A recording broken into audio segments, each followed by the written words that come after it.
Ohio les amis, konnichiwa, kumbaya. Voilà, je commence une nouvelle vidéo sur les mangas et le petit générique de juste avant parle de Guns. Hey! Oui, je sais, ce n'est pas encore très professionnel, mais bon, je fais avec les moyens du bord pour vous faire plaisir et me faire plaisir en même temps. Ce sont des petites vidéos ici de présentation. Donc je vais vous montrer ce que j'ai acheté ce mois-ci. Comme le mois passé, j'avais fait une vidéo, mais les résultats n'étaient pas top, mais quand même satisfait que j'aille quelques vues. Donc ça me permet de continuer et de vous faire encore de nouvelles vidéos. Je vais vous montrer mes nouveaux achats et vous expliquer un peu pourquoi est-ce que j'ai aimé ce manga là ou pourquoi est-ce que je l'ai acheté, parce que j'ai déjà lu quelques-uns mais pas tous aujourd'hui de mes derniers achats. Donc voilà, je vais vous montrer mon premier achat. Donc c'est Last Hero Uniwashiki, désolé pour la prononciation. Ici c'est le tome 4, mais c'est le tome 4, voilà. Excusez-moi pour le bug.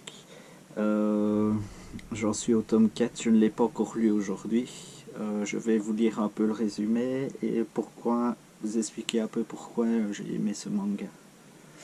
Alors, le premier tome se présente comme ceci. Donc c'est un vieux personnage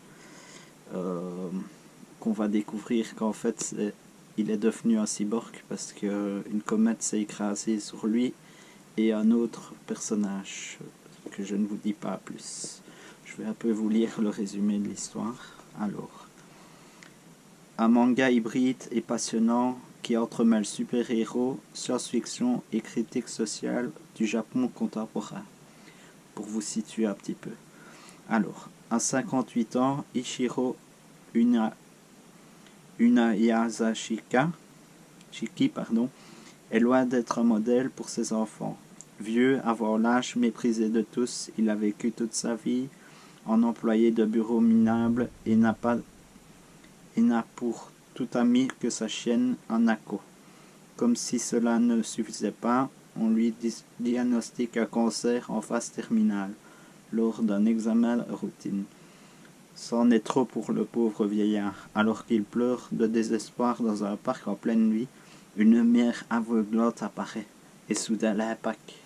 Donc l'impact, c'est ce que je vous disais tantôt, c'est une comète. À son réveil, étendu dans l'herbe, Uniyazaki n'est plus le même. Il a été transformé en cyborg super puissant, libre de faire ce qu'il veut, de ses nouveaux pouvoirs, le meilleur comme le pire. Il n'est pas le seul dans ce cas. Donc voilà, Last Hero Inuyasaki, très bon manga pour ma part.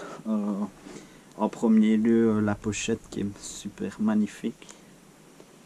Pareil pour chaque fois. Donc j'ai les 4 premiers tomes et en Belgique, donc en Europe, il y en a 10 qui sont sortis pour l'instant.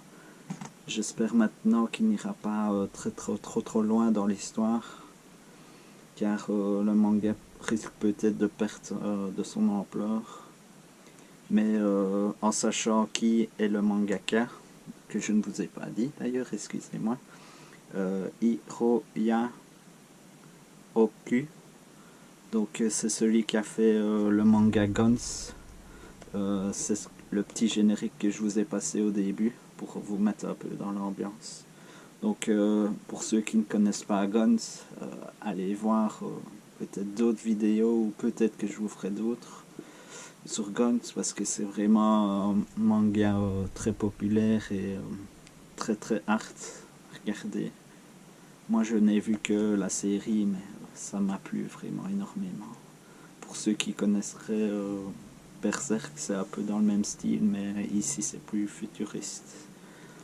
Donc voilà pour le premier manga. si vous voulez voir un petit peu ce qu'il en est, voici un peu les dessins qui nous procure. Je vais peut-être vous montrer un petit passage.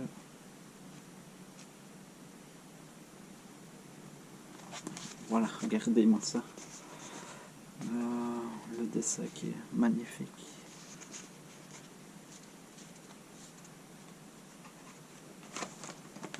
S'il y a d'autres.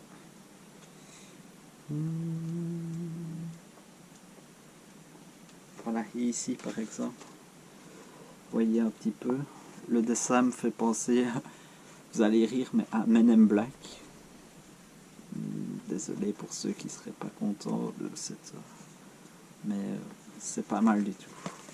Donc voilà, l'Astero Miyazaki, je vous le conseille très largement pour ceux qui voudraient commencer. Du seinen bien sûr, de l'édition Kion, très très bonne édition, je continue à le lire. Alors, deuxième achat qui a été fait, donc pas ce mois-ci mais le mois passé, mais je profite de le montrer car il m'a vraiment plu.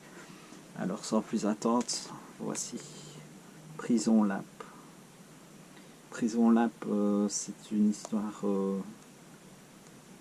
très bien écrite, mais assez dure parce que ça touche partout en fait. Ça parle du harcèlement sur les gens et de comment dire, de renfermer les gens. Voilà. Je ne trouve plus le mot, désolé. Vous pouvez le marquer en commentaire. Donc c'est de l'édition Panini. Je ne savais pas du tout qu'ils faisaient des mangas. Donc voilà, bonne surprise. Le dessin de Shio Minase et le scénario de Kan Tetsu.